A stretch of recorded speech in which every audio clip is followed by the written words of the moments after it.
Hello Sagittarius, and welcome to reading for May 2022. Sag, you have the Death card, the Fool, Empress, Tower. Did I say Hanged Man in there as well? So anyway, a big month for you, Sag. So let's get started.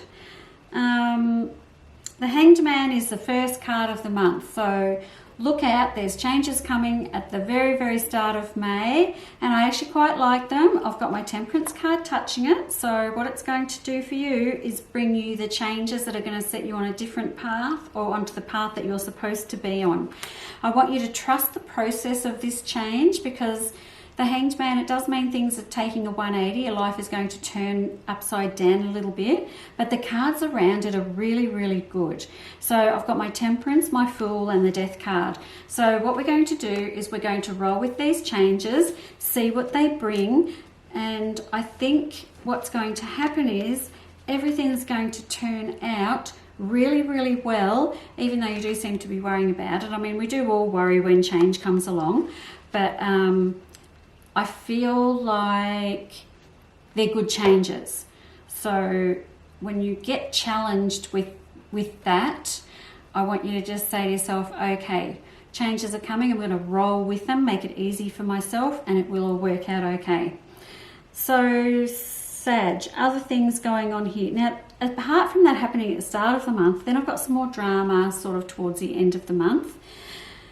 And are you having any digestive issues or something going on with your abdomen, your tummy, or your digestive system? Something's not quite right down there. I feel like perhaps there's some pain and maybe you're not doing anything about it. So, and it's actually making you a little bit sort of grumpy too towards the end of the month. So if you can just be aware of that and what you're eating, or have some probiotics or whatever it is that you want to do to sort of, I don't know, I feel like I want to calm your digestive system down a little bit and just, just not have that aggressive sort of pain, like there's sharp stabbing pains coming through with this for me. Okay, so a little health warning there for you too.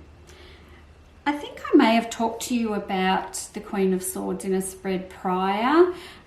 Someone who is overly critical and demanding and sort of being a bit of a cow. She's here. She's definitely here.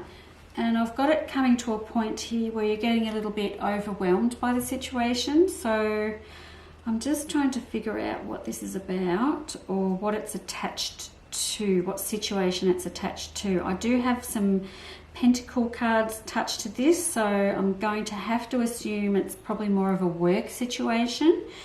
So you're kind of the more go with the flow, just head down, bum up type situation, but there's this person here where you work who's causing you to feel a bit overwhelmed and a bit uncomfortable. So that's interesting, isn't it? If that's something that I'm pretty sure I've talked to you about this before. So if that's continuing, is it time? Sometimes I say, don't worry about it, they'll stop or whatever. But if this is still happening and we're a couple of months down the track now, is it time to say something or do something about it? Maybe staying quiet might not be the way to go anymore. Maybe it's time to just say to this person, why are you saying those things? Pretty simple question. Interesting to see what the answer might be. It's just that I've got some aggressive energy in here, and I feel like it's coming from this person. And we don't want that to build for too long, because like I said, I'm pretty sure this has been happening for a couple of months, and if it's still happening, then we got to cut this off now. This is too long, because you're going to get too stressed out and overwhelmed by it all. And that might be what's triggering this gut health issue too, the worry around this person that's causing you this stress. Our solar plexus, which is our place of stress and anger, sits right here. in our tummy, and that's why when we get stressed out, the first thing that goes is, you know, our tummy, and we can't eat. You know, that feeling in our tummies when we get really stressed out. That's because our solar plexus is right there.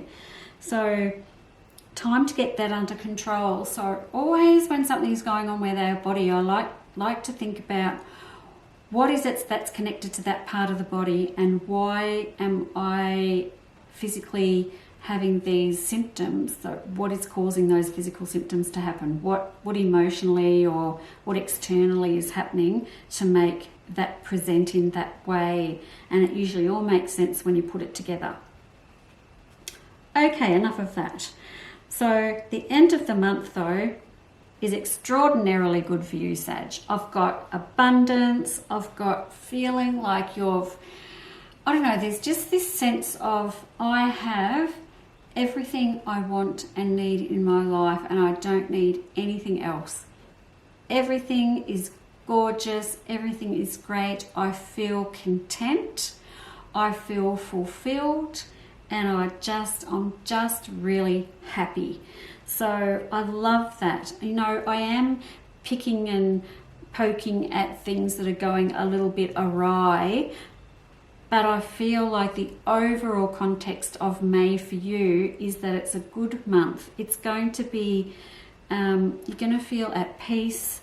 You're going to feel abundant. You're going to feel just like I said, I have everything I want now, and I feel really good about everything. So I really like the vibe the end of May is getting to me. So yeah, change is coming through for you for May, Sag. Trust your gut, follow your instincts. The Fool card is in there, so we have to trust our gut. If you need to take a leap of faith, take it. Everything's going to turn out fine, because the end of the month looks really, really content is probably the best word. Okay, thanks for listening, and I'll see you next time. Bye-bye.